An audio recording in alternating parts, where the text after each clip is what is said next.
What's up, guys? It's Johnny here from Retroplay Games, and today we're coming back with Box 3 of Abyssal Heaven, except for the one pack I opened yesterday. Let's do it. Okay, here we go. Box 3. Except for that one pack I opened yesterday, which I just, for those of you that are following along, wanted to test the theory that perhaps the boxes all had the ultra rare in the same spot, because conveniently the two boxes I opened had the ultra rare in the same spot. Turns out that wasn't the case. We are getting into box 3 of 6 now. 6 box cases. I'm going to set this box over there so I can keep track of all of the stuff for the slog of card sorting that is awaiting me after I'm done opening more cases than I care to admit. So here we go. Let's get into this and see what we can get. Got something super special yesterday. Let's see if we can keep it up. Seen that card. Cindergeyser. We've seen that one.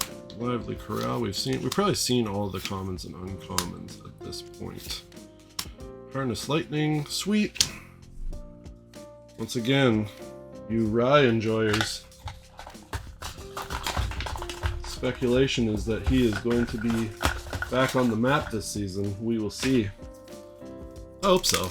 I've been talking to my local play group about that, and I think that a lot of the other champions didn't get the support they deserved. I love Diana. Diana did not get the support that she needed to be good. There's a lot of stuff that's come out for Ranger. Like, we're pulling some here, and you know, it hasn't been all doom and gloom. Sword Saint's Vow. But realistically, like, Fire Diana was so fun to play when ALC first came out. Tonerus, not so much. I had a really good time with abusing Deployment Beacon just by bouncing it over and over and over again, and I'm actually looking forward to kind of trying to go back to that strategy because we're getting some more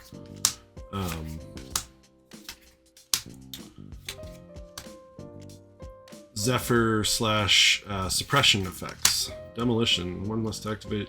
Yep, seen that one. Misty Archer, range 2, look at the top card of your deck. If it's a water element, you can put it in your graveyard. If you do, she becomes distant, print the next. Oh, it's pretty good.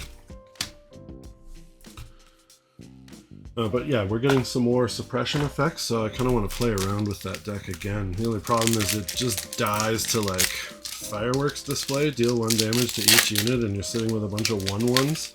So the trick is that you have to kind of get all the tokens out and then play, like, Oath or something to put buff counters on them, or it's just going to die super hard.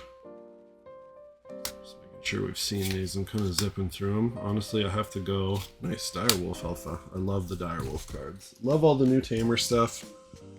Oh, and we got Beseeched Fatestone there. Daunting Panda. I keep forgetting that there's, like, SRs in the middle of the pack.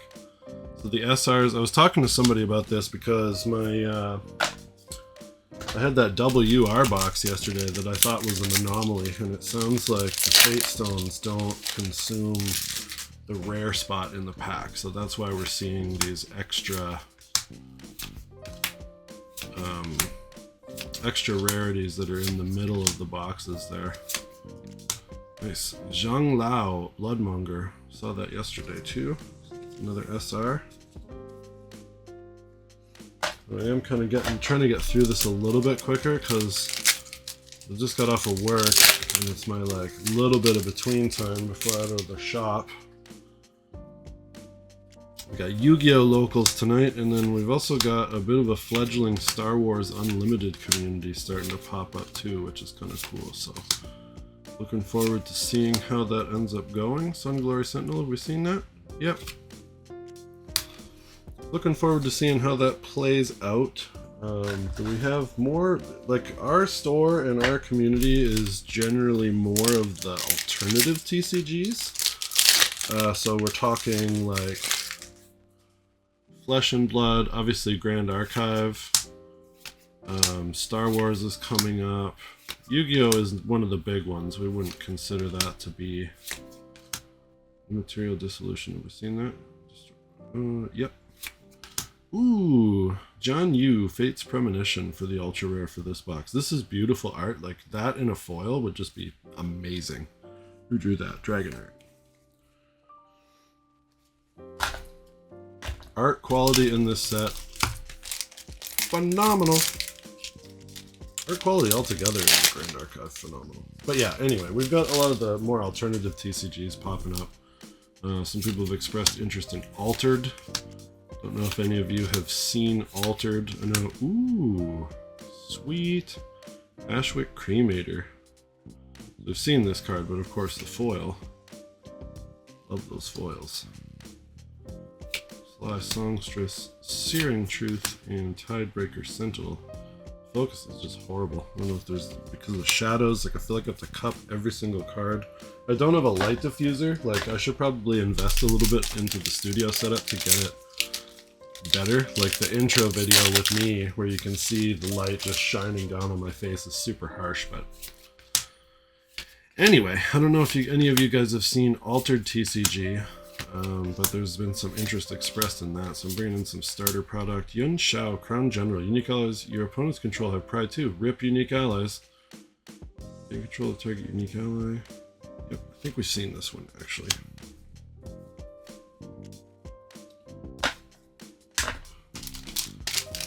But I don't know. It looks kind of cool. It's like a board game.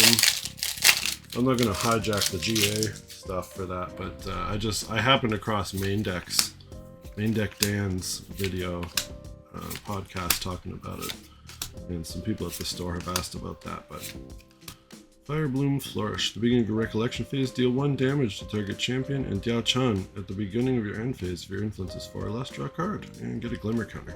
Nice. But I am pumped with the amount of people that play GA at the store. I'm glad that the community took off. It's my favorite TCG, which I'm pretty sure I mentioned in the last one. Pretty sure I mentioned it in literally every single video. Savage Sunder. On hit, recover 5. Floating memory. Okay. That's pretty good. A little bit of that juice that Jin needed. Oh, Fatestone. Yeah, okay, so that's why we're seeing the extra uncommons too. Figured it out, guys. The Fate Stones are consuming one of the slots in the pack. It's not an anomaly. It was done on purpose. We're not getting special, like, misprint packs with extra stuff. Ooh, Think Deep. Cost 2 like that.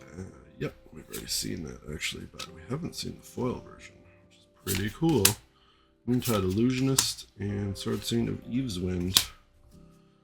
I'm going to try to, like I said, I got to go to the shop, and then I'm going to try to come home and cut this video real quick, edit it up, and get it out, ideally before midnight. Last night I was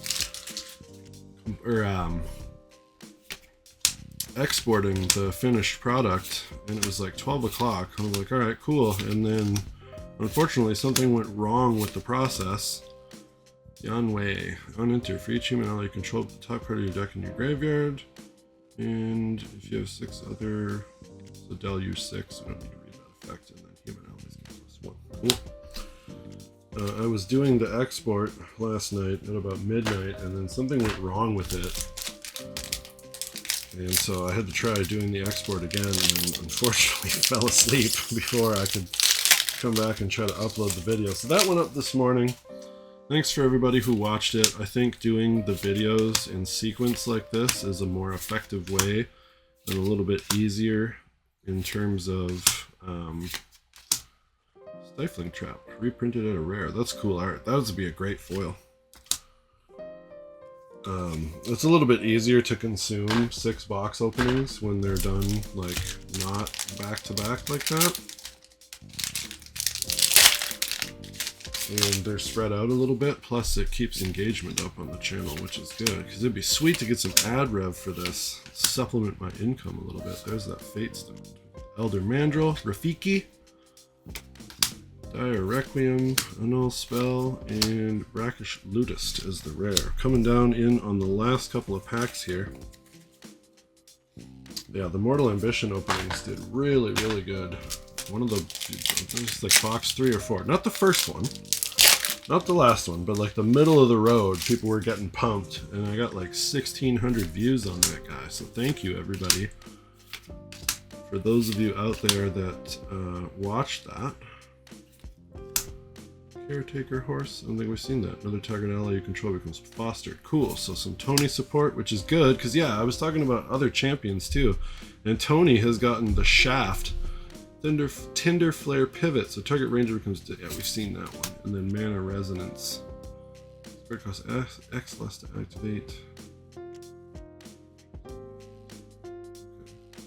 Okay. Tony got completely shafted getting support. He got 1 card in ALC Alter. And like the foster mechanic, I was talking again about this with my on my local Discord with the play group, that it's just such a clunky mechanic. And same with Diana. Like Diana's awesome. I love her so much. But it's so clunky to have to get out a gun and then get out a bullet. So we did get, like, there are main deck bullets. But like trying to build up to, I think, be as fast as intercept on death. Be as fast as Diana should be. Just is so clunky. Maiden of Shrouded Fog.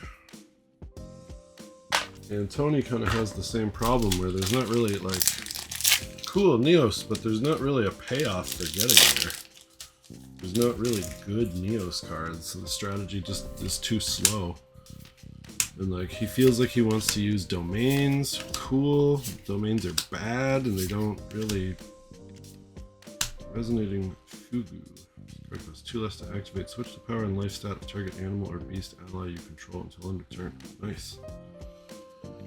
But it feels like the strategy that you're supposed to play doesn't really pay off. So Tony just kind of ends up getting absorbed into other strategies, and yeah, it doesn't feel as good to play as it should. Same with Diana. Arasana had the same problem until they had to issue a Proxy as Vault card for her, which Tony also just got. So we'll see where they end up on the grand scheme of things. But last pack magic, guys. Let's go for a foil UR. Maybe we will get a double CSR box or double CSR case.